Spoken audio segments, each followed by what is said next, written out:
हाँ जी, नमस्कार सभी को। आप सभी का इम्पैक्ट एकेडमी के ऑनलाइन प्लेटफॉर्म पर स्वागत है। हाँ जी, गुड आफ्टरनून ममता। आ जाइए जल्दी से सभी। इतने और बच्चे आ जाते हैं, करते हैं अपने टॉपिक को स्टार्ट। ठीक है। हाँ जी, चलिए जी। तो हमारा जो टॉपिक है वो कौन सा चल रहा है? अलंकार का। ठीक है ना। हमने पिछली क्लास में अलंकार का टॉपिक शुरू किया था और हमने उस क्लास में कितने अलंकार किए? 2। एक तो हमने अनुप्रास कर लिया और दूसरा कौन सा कर लिया? यमक। ठीक है ना। थोड़ा सा रिवाइज कर लेते हैं 2 मिनट में। तो अलंकार कहते किसे हैं? काव्य की शोभा को बढ़ाने वाले जो तत्व होते हैं वो क्या कहलाते हैं? वो अलंकार कहलाते हैं। किसकी शोभा बढ़ाए? काव्य की। ठीक है ना। किसकी शोभा बढ़ाए? काव्य की शोभा बढ़ाने वाले तत्व क्या कहलाते हैं? अलंकार। उसके बाद हमने बात की थी कि जो अलंकार है वो 3 प्रकार के होते हैं। सबसे पहला तो शब्दालंकार, जहां पर शब्दों के कारण शोभा बढ़ती हो। मतलब जब आप किसी काव्य पंक्ति को पढ़ते हो ना, तो उसका आपको अर्थ निकालने की जरूरत नहीं है। अर्थ तो आप निकालोगे तब निकालोगे, लेकिन उस पंक्ति को देखते ही जहां पर क्या बढ़ रही हो? शोभा बढ़ रही हो। उस पंक्ति को देखते ही क्या बढ़ रही हो? शोभा बढ़ी हो। तो वहां पर कौन सा होता है? शब्दालंकार होता है। जैसे अनुप्रास, यमक और सलेश, ये 3 क्या है? ये प्रमुख शब्दालंकार है। ठीक है ना। उसके बाद बात की थी हमने किसके बारे में? अर्थालंकार के बारे में। उसके बाद अर्थालंकार के बारे में हमने बात की कि जहां पर अर्थ के कारण शोभा हो। मतलब आप किसी पंक्ति को देखोगे तो देखते ही शोभा नहीं होगी। वहां पर आप देखोगे तो आपको एक सिंपल सी लाइन लगेगी, लेकिन जैसे ही आप उस लाइन का अर्थ निकालोगे ना, उसकी व्याख्या करोगे, तो वहां पर क्या बढ़ जाएगी? शोभा बढ़ जाएगी भाई। जहां पर अर्थ के कारण शोभा बढ़े वो कौन से होते हैं? वो अर्थालंकार होते हैं। जैसे उपमा है, रूपक है, उत्प्रेक्षा है, अतिशोक्ति है, अन्योक्ति है या मानवीकरण है। उसके बाद हमने कौन सा किया? उभयालंकार, जहां पर शब्द के कारण भी शोभा बढ़े और अर्थ के कारण भी शोभा बढ़े। दोनों के कारण जहां पर शोभा बढ़ रही हो वो कौन से होते हैं? वो अर्थालंकार कहलाते हैं। ठीक है।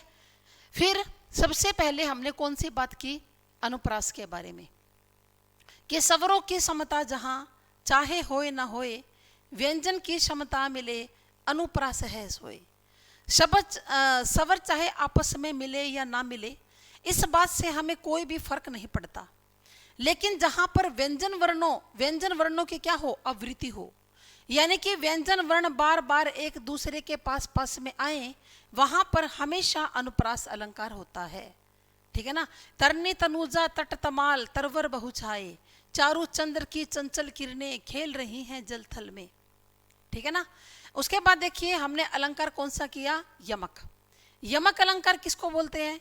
कि यमक शब्द का मतलब ही होता है 2, यानी कि जोड़ा। जहां पर शब्द जोड़े में तो जरूर आएगा। ठीक है ना। शब्द जोड़े में तो जरूर आएगा, यानी कि 2 बार तो जरूर आएगा, लेकिन 2 से ज्यादा बार भी आ सकता है। ठीक है। कि जहां पर कोई शब्द 2 या 2 से अधिक बार आए, लेकिन उस शब्द का जो अर्थ है ना, वो हर बार क्या होना चाहिए? अलग अलग होना चाहिए। है ना।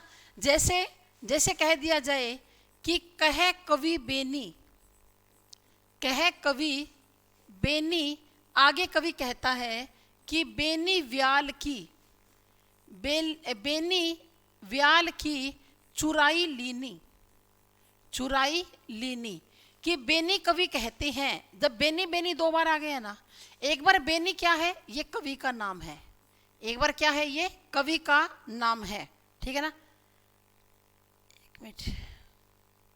और दूसरी बार ये बेनी क्या है? दूसरी बार, एक मिनट ठहरो भाई। एक बार बेनी कवि का नाम है, और इस बेनी का मतलब क्या होता है? चोटी। इसका मतलब क्या है भाई? चोटी। ठीक है। तो बेनी कवि कहते हैं कि राधा जी ने अपनी सुंदरता के लिए किसकी, सांप की सुंदरता को चुरा लिया है। किसकी सुंदरता के लिए, अपनी चोटी, बेने का मतलब क्या, चोटी की सुंदरता के लिए सांप की सुंदरता को चुरा लिया है। ठीक है ना, किसकी सुंदरता को चुरा लिया है, सांप की सुंदरता को चुरा लिया है। ठीक है ना, तो यहाँ पर बेने का अर्थ क्या है, चोटी, और यहाँ पर बेने का अर्थ क्या है, कवि का नाम है। ठीक है, तो इतना तो क्लियर है ना। अब चलें आगे, चलो जी अगला करते हैं हम लोग सलेश। हाँ जी निशा, और ये क्या नाम है अभी मेरे को ध्यान से दिखाई नहीं दे रहा अभी, क्योंकि ना अक्षर है ना थोड़े छोटे हैं भाई। ठीक है ना, नीतीश, थोड़े क्या बहुत ज़्यादा छोटे हैं, तो ये दूर से ना आपके जो कमेंट लिखते हो ना वो तो क्लियर दिखाई दे जाते हैं। तो चलिए जी करते हैं आगे बात। आगे हम बात करते हैं कौन से अलंकार के बारे में, सलेश अलंकार के बारे में। सलेश का अर्थ क्या होता है, सलेश शब्द का मतलब होता है चिपकना। ठीक है ना, सलेश शब्द का मतलब क्या होता है, चिपकना। ठीक है, तो जहां पर भी चिपकना का क्या मतलब है कि जहां पर शब्द तो एक बार आएगा लेकिन उसके साथ अर्थ कई चिपके होंगे। यमक में तो क्या था बच्चों, ध्यान करना, इसके अंदर फर्क क्या है। यमक अलंकार में तो क्या था कि शब्द ही बार बार आ रहा था, एक शब्द जो है वो बार बार आ रहा था और उसका अर्थ हर बार क्या है, अलग अलग था। लेकिन सलेश में क्या होगा, शब्द बार बार नहीं आएगा, शब्द बार बार नहीं आएगा, शब्द केवल एक बार ही आएगा, लेकिन उस एक बार का जो अर्थ है ना उसके कई निकलेंगे, उस शब्द के अर्थ क्या निकलेंगे, कई निकलेंगे। ठीक है ना, होते हैं ना अनेकार्थी शब्द होते हैं, इसमें ज्यादातर वो होंगे। कल के एग्जाम में आया था ना, एसआई के एग्जाम में अनेकार्थी, कि कर का इसमें से कौन सा अर्थ नहीं होता। ऑप्शन में दिया हुआ था हाथ, टैक्स, किरण या कर्म। तो कर के तीन मतलब होते हैं, कर का मतलब हाथ भी होता है, कर किरण को भी बोलते हैं, कर टैक्स को भी बोलते हैं। ठीक है, कर्म को कर नहीं बोलते भाई, जो कर्म होता है ना, कर्म, क्या लिखा हुआ था पेपर में कल, कर्म, कर्म को कर नहीं बोलते भाई। तो इसका आंसर क्या आना चाहिए था, कर्म। सही आंसर क्या है, एग्जैक्ट कर्म है। तो इसमें मैंने आपको क्या समझाया कि ऐसे अनेकार्थी शब्द मिलेंगे, जैसे कर वाला पेपर में आया, इस तरह से अनेकार्थी शब्द मिलेंगे। और आपको बता दूं, अगर किसी आगे किसी पेपर में ऐसा दिखाई दे जाए, कर हाथी की सूंड को भी बोलते हैं। ठीक है ना, कर हाथी की सूंड को भी बोलते हैं। तो देखो सलेश अलंकार कहां होता है, जहां पर एक ही शब्द के साथ, जहां पर एक ही शब्द के साथ कई अर्थ चिपके हों, कई क्या, कई अर्थ चिपके हों, वहां पर हमेशा सलेश अलंकार होता है। जहां पर एक ही शब्द के साथ कई अर्थ चिपके हों, वहां कौन सा अलंकार होता है, वहां सलेश अलंकार होता है। ठीक है ना, कौन सा होता है भी, सलेश अलंकार होता है। शब्द एक हो और अर्थ क्या चिपके हो, कई हो। जैसे देखिए उदाहरण कि मंगन को देख, मंगन को देख पट देती, पट देती बार बार है। ठीक है, मंगन को देख पट देती बार बार है। यहां पर पट के क्या, इस लाइन के अंदर किसके दो अर्थ निकलेंगे, पट के। एक तो पट का मतलब क्या होता है, वस्त्र, और एक पट का मतलब क्या होता है भाई, किवाड़ यानी कि दरवाजा। आप दरवाजा भी लिख सकते हो, किवाड़ भी लिख सकते हो। मंगन का मतलब कौन, मांगने वाला। भाई गली के अंदर, मोहल्ले के अंदर मांगने वाला कोई आया हुआ है और एक महिला क्या कर रही है, उस मांगने वाले को देखकर पट देती बार बार है, यानी कि दो अर्थ निकलते हैं।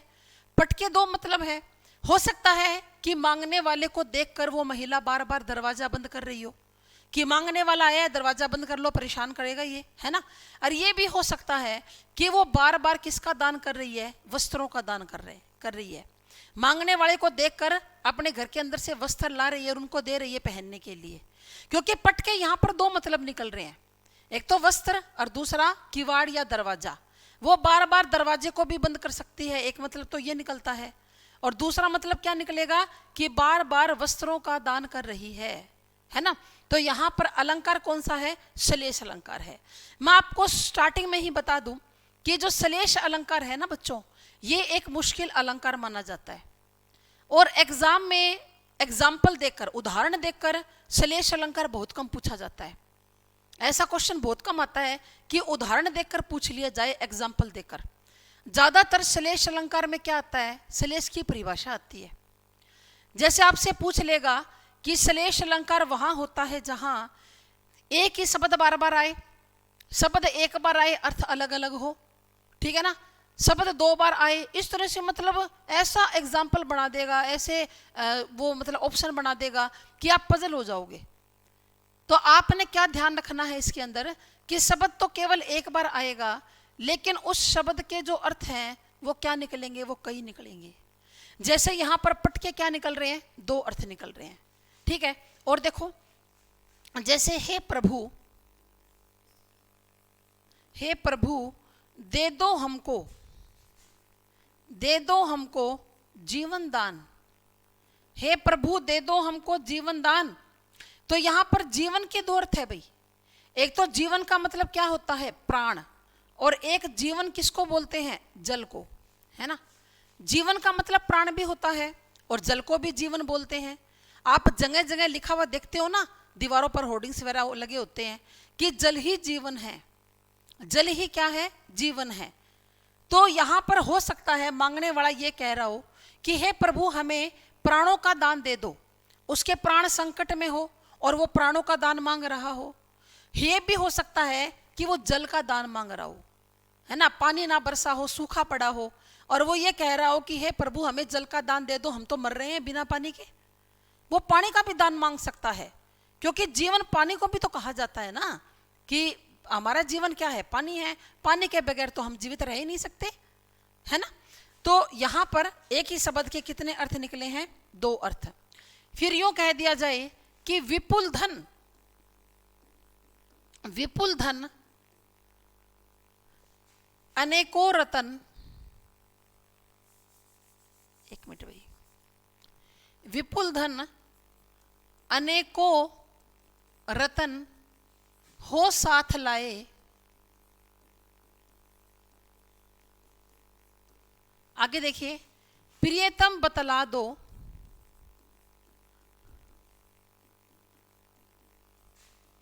लाल मेरा कहां है, लाल मेरा कहां है। अब इसके अंदर आप भी बता सकते हो मुझे कि किसके दो अर्थ निकलेंगे। देखो इसको ध्यान से, ये जो मैंने एक काव्य पंक्ति लिखी है, इस काव्य पंक्ति को ध्यान से देखिए और ये बताइए इसमें किसके दो अर्थ निकलेंगे, बता दो जल्दी से, किसके निकलेंगे भी दो अर्थ। अंदाजा तो लगा ही सकते हो थोड़ा बहुत कि यहां पर श्लेष अलंकार बनेगा कैसे, किसके यहां पर दो अर्थ निकलेंगे, बताना जल्दी से। है क्या कोई जवाब, आया समझ में।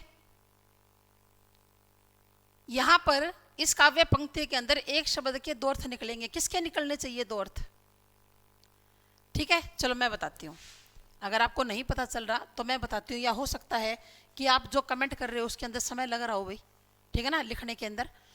तो देखो यहां पर लाल के दो अर्थ है, एक तो लाल का अर्थ होता है बेटा और एक लाल का अर्थ क्या होता है, मणि, ठीक है ना। यहां पर किसके दो अर्थ है, लाल के, एक तो लाल का अर्थ होता है बेटा और एक होता है मणि। यहां पर एक स्त्री बोल रही है, किससे, अपने पति से, क्या बोल रही है कि आप विदेश से इतना धन, इतने रत्न कमाकर साथ में लेकर आए हो, पर मुझे ये बता दो कि आप जाते समय जो मेरा बेटा अपने साथ लेकर गए थे वो मेरा बेटा कहाँ है।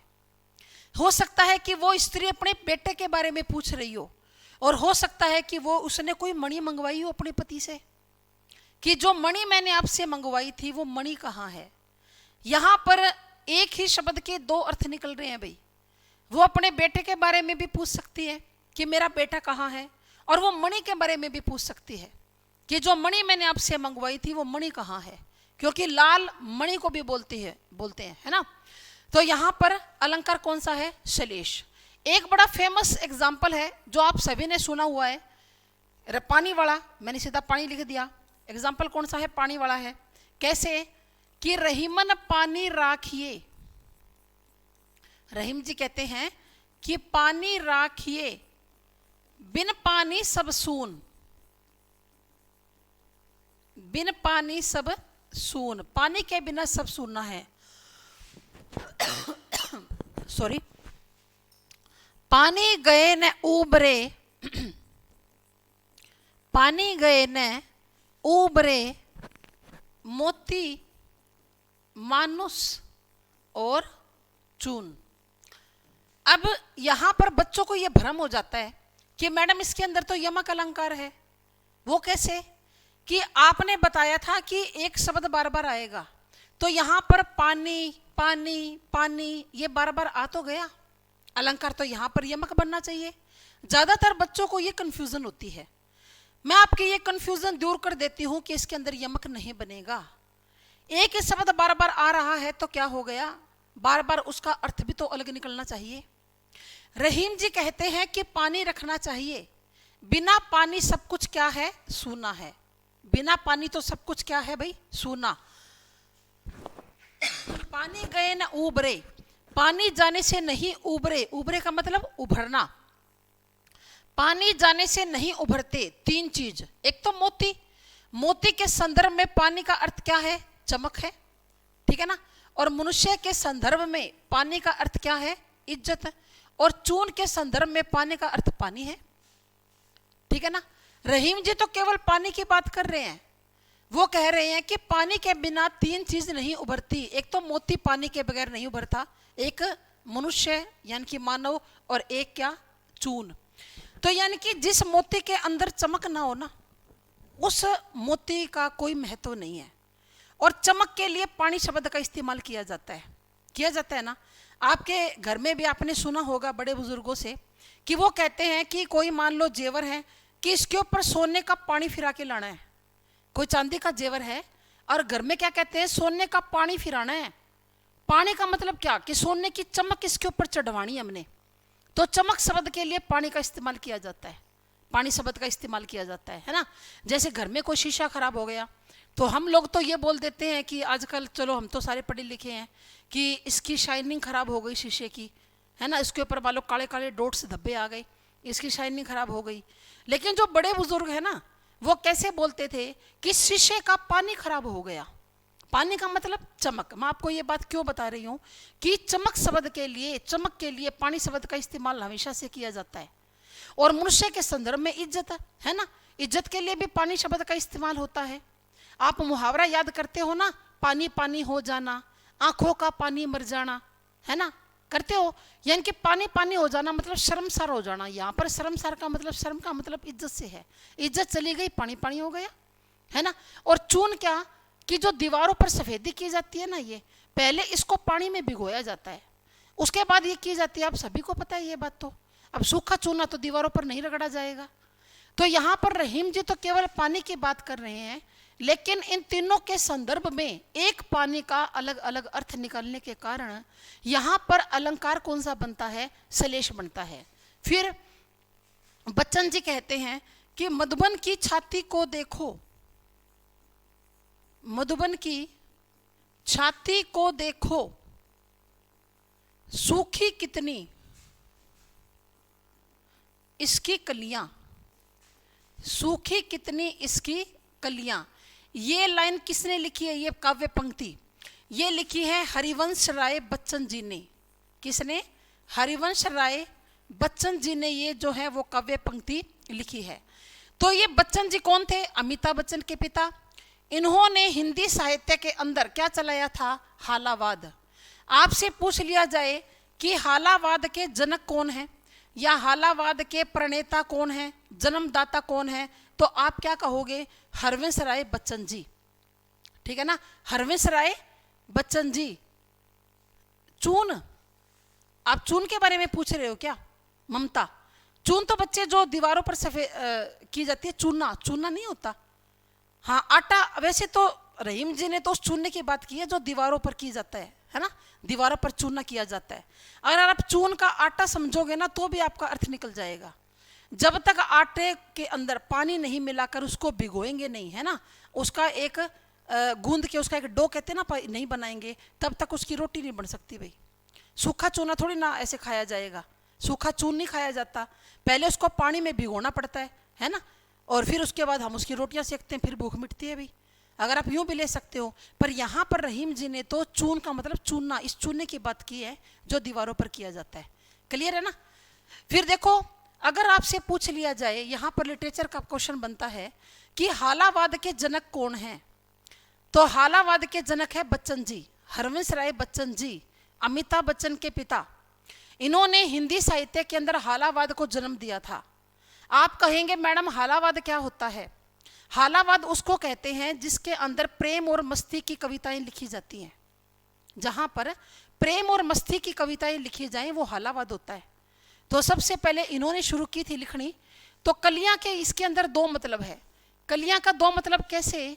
एक तो होता है कि फूल के खिलने से, फूल के खिलने से पहले की अवस्था, इसको कली बोलते हैं, फूल के खिलने से पहले की अवस्था। और एक होती है कि यौवन आने से, यौवन आने से पहले की अवस्था। समझ गए? तो देखो बच्चन जी कहते हैं कि मधुबन की छाती को देखो, ये इनकी बड़ी प्रसिद्ध फेमस पोइम है, जो बीत गई सो बात गई। इसमें बच्चन जी कहते हैं कि मधुबन की छाती को देखो, सूखी कितनी इसकी कलियां, मुरझाई कितनी वल्लरियां, पर बोलो सूखे फूलों पर कब मधुबन शोर मचाता है। जो बीत गई सो बात गई, यानी कि जो बात बीत जाए ना उसको भूल जाने में ही अपनी भलाई है। कहते हैं कि यहाँ उन माता पिता को बोल रहा है, कौन बोल रहे हैं? बच्चन जी, जिनका पुत्र यौवन आने से पहले ही, जवान होने से पहले ही उनसे बिछड़ जाता है, मतलब इस दुनिया से चला जाता है। तो बच्चन जी कहते हैं कि माता पिता को ज्यादा शोक नहीं करना चाहिए। क्यों? क्योंकि आप मधुबन की छाती को क्यों नहीं देखते? हर रोज इसकी कितनी कलियां फूल खिलने से पहले ही क्या हो जाती हैं? सूख जाती हैं। मुरझाई कितनी वल्लरियां, कितनी लताएं मुरझा जाती हैं। पर बोलो क्या इन सूखे फूलों पर क्या कभी मधुबन को रोते हुए देखा है क्या? अर्थात नहीं देखा। इसलिए जो बात बीत जाए उसको भूल जाने में ही क्या है? हमारी भलाई है। ठीक है, तो ये श्लेष अलंकार है आपका, और मेरे ख्याल से आपको क्लियर हो गया होगा। अगला अलंकार करते हैं हम लोग, कौन सा? उपमा, और ये एक अर्थालंकार है। अगला हमारा अलंकार कौन सा है? उपमा। तो उपमा को हम क्या करते हैं? शब्द को तोड़कर देखेंगे। उप प्लस में माँ। उप का मतलब होता है समीप, और माँ का अर्थ होता है तुलना करना। माँ का अर्थ क्या होता है? तुलना करना। कह रहा है समीप रखकर तुलना करना। समीप रखकर क्या करना? तुलना करना। देखो पहले इस बात को आप अच्छी तरह समझ लीजिए कि उपमा अलंकार होता क्या है। देखो हम बहुत बार क्या करते हैं, किसी व्यक्ति की, किसी वस्तु की या किसी प्राणी की किसी दूसरे व्यक्ति, वस्तु या प्राणी से तुलना करते हैं ना हम लोग। तुलना करते क्यों हैं भाई? कोई ना कोई तो आपस में समानता होती है, या तो आपस में कोई समानता होगी, या फिर कोई गुण समान होगा, या कोई दोष समान होगा। कोई ना कोई तो समान बात होगी ना। या तो दोनों में कोई गुण सेम होगा, या कोई अवगुण सेम होगा, है ना। जैसे आप लोग बोलते हो ना कि जैसे कोई छोटा सा बच्चा है, बड़ा सुंदर सा है, नटखट है, शरारती है, और उस बच्चे को देखकर हमारे मुंह से एकदम क्या निकल जाता है? अरे ये बच्चा तो बिल्कुल भगवान श्री कृष्ण के समान है। क्योंकि भगवान श्री कृष्ण के बाल रूप की छवि क्या है हमारी आंखों में? कि वो नटखट थे, शरारती थे और बड़े सुंदर थे। बच्चा भी नटखट है, शरारती है और बड़ा सुंदर है। तो हमने क्या किया? उस बच्चे की तुलना कर दी। किसके साथ? भगवान कृष्ण के साथ तुलना कर दी। और तुलना क्यों की? क्योंकि दोनों में गुण क्या है? समान है ना। हम अपनी भाषा में नहीं कह देते कई बार भाई कोई आदमी गंदा हो, है ना, बिल्कुल निर्दयी हो भी, जिसके मन में कोई दया भाव ना हो, आपा कह दे अरे वो क्या आदमी है, बोले जमा राक्षस वर्गा है। कहते हैं ना अपनी हरियाणवी भाषा में, बोले वो क्या आदमी है, बोले जमा राक्षस वर्गा है, बोले कोई आया नहीं, दया नहीं। राक्षस वर्गा मतलब राक्षस के समान है ना। जैसे राक्षस को हम देखते हैं ना पढ़ते हैं या देखते हैं टीवी में, धार्मिक नाटकों में, कि राक्षसों को कोई दया नहीं होती थी, है ना, मार देते थे, खा जाते थे। इसी तरह कहते हैं उस आदमी को कोई दया नहीं है, निर्दयी है वो। तो यहाँ पर हमने अवगुण के कारण भी तुलना की देना कर दी। किसके कारण तुलना कर दी? अवगुण के कारण कर दी, ठीक है। और आप कह दे भी वो तो बहुत अच्छा है, उसके समान है, उसके जैसा है, ये क्या है? ये भी तो तुलना है आपस में। तो देखो जहां पर हम दो की आपस में क्या करते हैं? तुलना करते हैं। तो इसकी परिभाषा आप देख लीजिए कि जहां समानता के कारण दो व्यक्तियों, वस्तुओं या पदार्थों की, जहां पर समानता के कारण दो व्यक्तियों, वस्तुओं या पदार्थों की आपस में तुलना की जाती है। आपस में क्या की जाती है? तुलना की जाती है। वहां पर हमेशा कौन सा अलंकार होता है? उपमा अलंकार होता है। वहां पर उपमा अलंकार होता है कि जहां पर दो की आपस में तुलना की जाए वहां पर हमेशा उपमा अलंकार होगा। जैसे हरिपद कोमल कमल से, हरिपद कोमल कमल से, ये कह रहा है कि भगवान के पैर कोमल है। कैसे? कमल से, कमल के समान है। कमल का फूल भी कोमल होता है और जो भगवान के पैर है ना वो भी बिल्कुल कोमल है। और कमल का फूल बड़ा सुंदर होता है और भगवान के पैर भी सुंदर हैं। तो हमने दो की आपस में क्या कर दी? तुलना कर दी ना, कि हरिपद कोमल कमल से, भगवान के पैर सुंदर है। कैसे? कमल के समान है, कमल जैसे हैं, है ना। फिर हम आगे कहते हैं क्या कि मुख सुंदर चंद्र सा या चंद्रमा सा, एक ही बात है। मुख सुंदर चंद्र सा, कि मुख कितना सुंदर है? चंद्रमा के समान है। मुख कैसा सुंदर है? चंद्रमा के समान है। तो यहां पर मुख की और चंद्रमा की आपस में क्या कर दी? तुलना कर दी, क्योंकि चंद्रमा भी सुंदर होता है और मुख भी सुंदर है ना।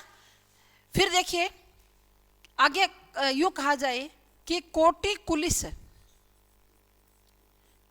कुलिस सम वचनु तुम्हारा, कोटि कुलिस सम वचनु तुम्हारा, ये लाइन आपने पढ़ी हुई है। कहां पर? 10th क्लास के अंदर। 10th क्लास में दूसरी ही पोइम है राम लक्ष्मण परशुराम संवाद, ठीक है। उसके अंदर क्या कहा जाता है कि लक्ष्मण जी कह रहे हैं किसको? परशुराम जी को। क्या कह रहे हैं कि कोटि कुलिस सम वचनु तुम्हारा, व्यर्थ धरो धनुबान कुठारा, कि हे परशुराम जी आपका एक एक वचन करोड़ों वज्रों के समान है। वज्र क्या होता है? एक बड़ा कठोर शस्त्र बनाया था देवताओं ने, किसके लिए? राक्षसों का नाश करने के लिए। तो कहते लक्ष्मण जी कहते हैं कि आपका एक एक वचन करोड़ों वज्रों के समान है। आपने तो बिना काम ही ये धनुष बाण कुल्हाड़ा धारण कर रखा है। कोटि कुलिस सम वचनु तुम्हारा, व्यर्थ धरो धनुबान कुठारा। पढ़ी हुई ना लाइन? याद आई ना? कई बच्चों को तो याद आ जाएगी कि हाँ मैडम हमने तो पढ़ी हुई है, ठीक है। फिर यूं कह दिया जाए कि सुवासित भीगी हवाएं सदा पावन मां सरीखी, कि जो हवाएं हैं ना वो सुगंधित है और पवित्र है, और इतनी पवित्र है कि जितनी पवित्र मां होती है। मां सरीखी, मां के समान पवित्र हैं हवाएं, ठीक है। हवाओं की तुलना मां के साथ की जा रही है। फिर यूं कह दिया जाए कि यह देखिए अरविंद से शिशु वृंद कैसे सो रहे। अरविंद किसको बोलते हैं? कमल के फूल को। कहता है कि यह देखो कि जो शिशुओं का समूह, वृंद मतलब समूह, कि छोटे छोटे बच्चे सोए हुए हैं समूह के अंदर, है ना। काफी सारे बच्चे हैं जो सोए हुए हैं और इतने सुंदर लग रहे हैं जितना सुंदर क्या होता है, कमल का फूल होता है। तो बच्चों की तुलना की जा रही है किसके साथ? कमल के फूल के साथ की जा रही है, ठीक है ना। फिर हाय फूल सी कोमल बच्ची, हाय फूल सी कोमल बच्ची, हुई राख की ढेरी थी। ये लाइन आगे इस तरह से है। कवि कह रहा है कि हाय, दुख प्रकट कर रहा है कि जो कोमल बच्ची है वो कैसी है? फूल के समान, छोटी सी बच्ची थी, फूल के समान कोमल थी, हुई राख की ढेरी थी। मतलब कोई विस्फोट हुआ और थोड़ी देर बाद वो राख की ढेरी बन गई, विस्फोट में बच्ची जल गई, है ना। तो कवि दुख प्रकट कर रहा है कि हाय फूल सी कोमल बच्ची, हुई राख की ढेरी थी। हमने इन सभी पंक्तियों के अंदर क्या देखा कि किसी एक की दूसरे के साथ क्या की जा रही है? तुलना की जा रही है। एक की दूसरे के साथ क्या की जा रही है भाई? तुलना की जा रही है। तो जहां पर दो व्यक्तियों, वस्तुओं या पदार्थों की आपस में क्या की जाए? तुलना की जाए, वहां पर हमेशा उपमा अलंकार होता है। आगे हम लोग करेंगे उपमा के अंग। ये बड़े जरूरी है करने, क्योंकि ये मोस्ट इंपॉर्टेंट है। आप यहां पर मोस्ट इंपॉर्टेंट लिख सकते हो, मोस्ट इंपॉर्टेंट है ये, ठीक है ना। और इन अंग में से, ठीक है ना, ये जो उपमा के अंग हैं ये क्या है? मोस्ट इंपॉर्टेंट है। इन अंग में से अक्सर एग्जाम में क्वेश्चन आ जाता है।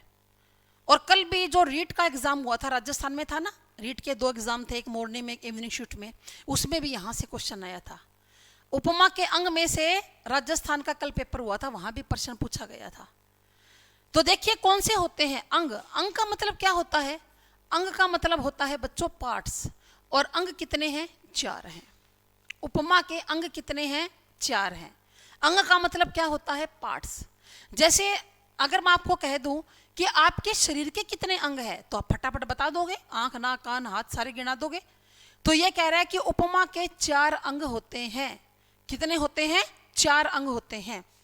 तो सबसे पहला कौन सा होता है? उपमेय। सबसे पहला है उपमेय। उपमेय किसको कहा जाता है? कि जिसकी तुलना की जाती है, जिसकी तुलना की जाए, की जाती है या की जाए एक ही बात होता है, वो हमेशा उपमेय होता है। तुलना कैसे की जाए भाई? देखो, जैसे हमने यहां पर कहा हरिपद कोमल कमल से, तो यहां पर हरिपद भगवान के पैर क्या हैं? ये उपमेय है, क्योंकि तुलना किसकी की जा रही है? भगवान के पैरों की। जिसकी तुलना की जाती है ना, वो हमेशा उपमेय होता है बच्चों, ठीक है ना। मुख सुंदर चंद्रमा सा, तो उपमेय कौन सा है? मुख है। कोटि कुलिस सम वचनु तुम्हारा, कौन है? वचन। किसकी तुलना की जा रही है? वचनों की, है ना, कि आपका एक एक वचन करोड़ों वज्रों के समान है। तुलना किसकी की जा रही है? वचन की। उसके बाद कह दिया जाए कि सुवासित भीगी हवाएं सदा पावन मां सरीखी, तो यहां पर तुलना किसकी की जा रही है? हवाओं की, है ना। और हवाओं की तुलना किसके साथ? मां के साथ। तो उपमेय कौन सा होगा? उपमेय होगा हवाएं। ये जो उपमेय और उपमान है ना बच्चों, ये बार बार आपके हिंदी ग्रामर में आएंगे, ठीक है ना।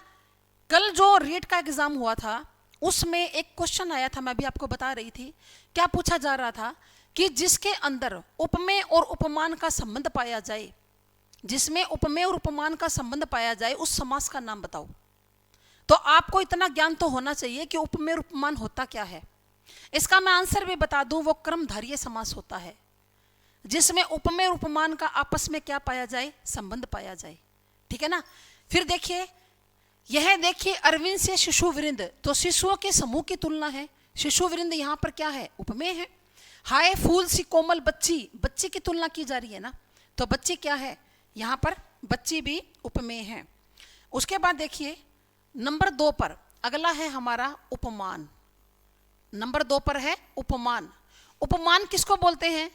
जिसके साथ तुलना की जाए, जिसके साथ तुलना की जाए वो हमेशा उपमान होता है। कई बार एग्जाम में सीधा सीधा प्रश्न आता है कि जिसकी तुलना की जाती है उसे कहते हैं उपमेय, उपमान, इस तरह से ऑप्शन बना देगा। या पूछ लेगा उपमान वहां होता है जहां जिसकी तुलना की जाए, जिसके साथ की जाए। तो आपको यहां पर एक सही जो आंसर है उसका चयन करना होगा। तो जिसके साथ तुलना की जाए ना, वो हमेशा क्या होता है, वो हमेशा उपमान होता है। ठीक है ना। जैसे हरिपद कोमल कमल से, तो कमल क्या है, यहां पर कमल उपमान है। ठीक है। मुख सुंदर चंद्रमा सा, तो चंद्रमा उपमान हो गया। ठीक है ना। कोटि कुलिस करोड़ों वज्र क्या हो गए, ये उपमान हो गए। फिर सुवासित भीगी हवाएं माँ, ये माँ क्या है, माँ उपमान है, क्योंकि हवाओं की तुलना किसके साथ, माँ के साथ की जा रही है। फिर यहां पर अरविंद उपमान है और यहां पर फूल उपमान है। क्लियर है ना, आ गया समझ में। चलो ये आपको मैं और भी अच्छी तरह समझा देती हूँ, क्योंकि अब तो आपके सामने बोर्ड पर लिखा हुआ है और आपको इसमें कोई भी डाउट नहीं है कि उपमेय तो वो होता है कि जिसकी तुलना की जाए और उपमान जिसके साथ तुलना की जाए। लेकिन आप एग्जाम में भूल जाते हो, एग्जाम में आपको यह याद नहीं रहता कि इसमें से उपमेय उपमान कौन सा है, तुलना की जाए या साथ तुलना की जाए, आप पजल हो जाओगे। इसके लिए मैं आपको एक ट्रिक बताती हूँ याद रखने के लिए। कैसे, जैसे आपको ये कहा गया आपके घर कि भाई चीनी लेकर आनी है, आप कहोगे माँ कितनी चीनी लेकर आऊं, बोले 2 किलो। ठीक है ना, 2 किलो चीनी आपसे मंगवाई जा रही है। आप दुकानदार के पास जाओगे और दुकानदार के पास इस तरह का एक तराजू मिलेगा। ठीक है ना, जिसके क्या होंगे, 2 पलड़े होंगे। आप दुकानदार से कहोगे कि 2 किलो चीनी तोल दे, तो क्या करेगा दुकानदार, एक पलड़े में तो चीनी रख देगा, एक पॉलिथीन में डालकर, है ना, क्या रख देगा, चीनी रख देगा। तो इस चीनी को वो तोलना चाहता है क्योंकि आपने 2 किलो मांगी है। तो चीनी को तोलने के लिए दूसरे पलड़े में कोई ना कोई मान तो रखेगा ना, या नहीं रखेगा। अब चीनी को सीधा थोड़ी ना तोल देगा, दूसरे पलड़े में भी कुछ रखना पड़ेगा तभी तो तुलेगी। और कुछ क्या रखना पड़ेगा, 2 किलो का मान रखना पड़ेगा। 2 किलो का क्या रखेगा, यहां पर 2 किलो के बाट रख देगा दुकानदार, क्या रख देगा, बाट। और कितने, 2 किलो के। तो ये मान रखा ना, मान किसके लिए रखा, इस चीनी के लिए रखा, क्योंकि चीनी को वो तोलना चाहता है। तो अब आप ये बताइए कि दुकानदार जो है वो चीनी को तोल रहा है या बाटों को तोल रहा है, किसको तोल रहा है, चीनी को, चीनी की तुलना कर रहा है या बाटों की कर रहा है। तो आप कहोगे मैडम ये तो नेचुरल सी बात है कि चीनी को तोल रहा है, भला बाटों को क्यों तोलेगा। तो जब चीनी को तोल रहा है ना, तो चीनी यहां पर उपमेय है भाई। जिसकी तुलना की जाती है वो हमेशा उपमेय होता है, और जिसके साथ की जाती है वो क्या होता है, वो उपमान होता है। यहां पर बाट क्या है, बाट उपमान है, क्योंकि चीनी की तुलना बाटों के साथ की जा रही है। तो वही बात तो हमने लिखी हुई है, उपमेय जिसकी तुलना की जाए, उपमान जिसके साथ तुलना की जाए। ठीक है ना, अब तो नहीं भूलोगे, क्लियर है सबको। तो चलो जी आगे, आगे देखिए, अगला है हमारा इसके अंदर क्या, साधारण धर्म। नंबर 3 पर है साधारण धर्म। साधारण धर्म क्या होता है कि दोनों में, इन दोनों में, उपमेय और उपमान में, दोनों में जो बात समान हो, दोनों में जो बात समान हो वो हमेशा साधारण धर्म होती है। साधारण का मतलब क्या, कॉमन, और धर्म का मतलब यहां पर क्या है, कोई गुण या दोष। धर्म का मतलब क्या है, या तो कोई गुण या तो कोई दोष। तो दोनों में जो बात क्या हो, समान हो। तो देखो हमने कहा कोमल, हरिपद, भगवान के पैर भी कोमल और कमल का फूल भी कोमल। भगवान के पैर भी कोमल और कमल का फूल भी कोमल, तो कोमलता क्या है, यहां पर साधारण धर्म है। अब मुख भी सुंदर और चांद भी सुंदर, तो सुंदरता हो गया। कोटि कुलिसम वचनु तुम्हारा, अब इसको ध्यान से देखो भाई, इसके अंदर क्या नहीं दिया हुआ, साधारण धर्म नहीं दिया हुआ। तो कई बार ऐसा होता है कि उपमा के 4 अंग में से एक अंग नहीं दिया होता। क्यों नहीं दिया होता, कि जो ये उपमा अलंकार होता है ना, ये 2 प्रकार का होता है भाई। एक तो होता है पूर्णोपमा और एक होता है लुप्तोपमा। ये 2 प्रकार का होता है लुप्तोपमा। ठीक है ना, तो नाम से पता चल रहा है कि पूर्ण उपमा और लुप्त उपमा। जहां पर उपमा के चारों ही अंग विद्यमान हो वो पूर्णोपमा होता है, और जहां पर एक अंग मिसिंग हो, चारों में से एक अंग ना हो, वो क्या होता है, वो लुप्तोपमा होता है। ठीक है, तो ये लुप्तोपमा का उदाहरण था। एक अंग ना हो कोई बात नहीं।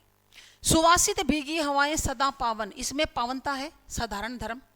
फिर अब इसमें नहीं दिए रखा साधारण धर्म, क्योंकि बच्चे भी सुंदर और फूल भी सुंदर। अब यहां पर सुंदरता है जो अंडरस्टूड छोड़ा हुआ है। इसमें कोमल, कोमलता क्या है, ये साधारण धर्म है। इसके बाद देखिए आगे, अब हम करते हैं नंबर 4 पर, यह है वाचक शब्द। वेरी वेरी इंपॉर्टेंट, क्योंकि आपको उपमा अलंकार इसी से ही समझ में आएगा, ठीक है ना। उपमा अलंकार इसी से ही समझ में आएगा। ये हो सकता है कि किसी उपमा के में उपमेय ना दे रखा हो, कोई उदाहरण में उपमान ना दे रखा हो, साधारण धर्म ना दे रखा हो, पर यह कभी भी नहीं हो सकता कि उसके अंदर वाचक शब्द ना दे रखा हो। ये 100% मिलेगा आपको। वाचक शब्द कौन से होते हैं जिनसे इसकी पहचान होगी?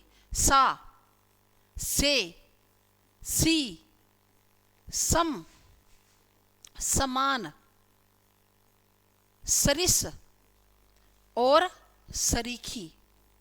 सरिस और सरीखी, ये आपको 100% मिलेंगे। ऐसा हो ही नहीं सकता कि कोई इसका क्या हो, एग्जाम्पल हो किसका, उपमा का, और वहां पर ये ना दिए हों। कैसे, देख लेते। तो देखिए यहां पर क्या, से आ गया, यहां पर सा, फिर सम, फिर सरीखी आ गया, से आ गया, फिर सी आ गया, है ना, फिर क्या आ गया, सी आ गया। ये आपको 100% दिए हुए मिलेंगे। इनको याद रख लेना। बस आपको क्या ध्यान करना है कि जब भी उपमा अलंकार दिया हो तो आपने हमेशा इनको ढूंढना है। अगर आपको ये मिल रहे हैं सा, से, सी, सम, समान, सरिस और सरीखी, तो वहां पर हमेशा उपमा अलंकार ही होता है, ठीक है ना। क्लियर है ना सबको? उपमा अलंकार आ गया समझ में, अच्छी तरह से आ गया सभी को। फिर देखिए अब हम बात करते हैं किसके बारे में, अगली बात करते हैं रूपक अलंकार के बारे में। मैं इसके बारे में थोड़ा सा आपको बता दूं, बाकी डिटेल में तो हम कल ही करेंगे, ठीक है ना। क्योंकि जो उपमा रूपक है, जब हम इन दोनों को इकट्ठा समझते हैं ना तो ये जल्दी समझ में आ जाता है। नहीं तो बच्चों को ये समझ में नहीं आता कि उपमा रूपक में अंतर क्या होता है, ठीक है ना। देखो रूपक, रूपक शब्द का मतलब क्या होता है? इस शब्द का मतलब है रूप धारण करना, रूप धारण करना। और जो रूपक का पर्यायवाची है वो क्या होता है? वो नाटक भी होता है। रूपक का पर्यायवाची नाटक भी होता है। और इस शब्द का क्या अर्थ है? रूप धारण करना। तो देखो जहां पर अगर हम नाटक की बात करें ना, पहले नाटक की बात करते हैं। अब नाटक से आपको जल्दी समझ में आ जाएगा कि नाटक को किस तरह से खेला जाता है। तो आप कहोगे मैडम रूप धारण करके, जैसे रामलीला का मंचन होता है ना, तो कैसे खेलते हैं उस नाटक को? कोई राम का रूप धारण कर लेगा, कोई रावण का कर लेगा, कोई सीता का कर लेगा, कोई लक्ष्मण का कर लेगा, और रामायण का जो नाटक है वो खेला जाता है। इसी तरह से रूपक अलंकार वहां होता है जहां पर उपमेय को उपमान ही मान लिया जाता है। क्या कहा मैंने? जहां पर ये जो उपमेय था ना, ये पीछे देखो, जहां पर उपमेय को उपमान ही मान लिया जाता है। देखो मेरी बात ध्यान से सुनना, हमने कहा था उपमा के अंदर कि जो बच्चा है वो भगवान श्री कृष्ण के समान है। छोटे से बच्चे को देखकर हमने कहा कि जो बच्चा है वो भगवान श्री कृष्ण के समान है, तो उपमा हो गया। और अगर मैं ये बोल दूं कि जो बच्चा है वो तो भगवान श्री कृष्ण ही है, फर्क है ना बात में। एक तो बच्चे को यूं कहा, अरे ये बच्चा तो भगवान श्री कृष्ण के समान है। अरे एक मैं कह दूं बच्चा तो भगवान श्री कृष्ण ही है, समान नहीं है, ये तो वो ही है। यानी कि हमने बच्चे को क्या मान लिया? कृष्ण भगवान मान लिया। तो जहां पर बहुत ज्यादा समानता होती है और ज्यादा समानता के कारण उपमेय को क्या मान लिया जाता है? उपमान ही मान लिया जाता है। एक तो हम यूं कह दें कि जो मुख है वो चंद्रमा के समान है, और एक यूं कहें मुख तो चंद्रमा ही है। यहां पर हमने समान शब्द का यूज नहीं किया, हमने ये नहीं किया कि दोनों समान है, हमने तो सीधा ही कह दिया मुख तो चंद्रमा ही है। मुख को तो क्या मान लिया? चांद ही मान लिया। तो जहां पर ज्यादा समानता होती है और ज्यादा आपस में समानता होने के कारण इतनी ज्यादा होती है कि उपमेय को क्या मान लेते हैं? उपमान ही मान लेते हैं, है ना। एक तो हम यूं कह दें कि हरिपद कोमल कमल से, कि जो भगवान के पैर हैं वो कोमल हैं, कैसे? कमल के समान। और एक हम यूं कह दें, अरे भगवान के पैर तो कमल ही हैं, समान नहीं है, ये तो कमल ही हैं। क्या है, कमल ही है, यानी कि दोनों में हम लोग कोई भेद नहीं रखेंगे, कोई भेद नहीं रखा जाता। और उपमेय को क्या मान लिया जाता है, उपमान ही मान लिया जाता है। वहां पर हमेशा कौन सा अलंकार होता है, रूपक। इसको डिटेल में हम लोग कल करेंगे, आज मैंने इसलिए समझाया क्योंकि उपमा हमने अभी अभी किया है, तो आपको दोनों में अंतर समझ में आ जाएगा। ठीक है, तो क्लियर है ना आज का टॉपिक सभी बच्चों को, सभी को क्लियर है क्या, कर देना भी कमेंट। तो चलिए, आप सभी का थैंक यू, सभी का धन्यवाद। जय हिंद, जय भारत।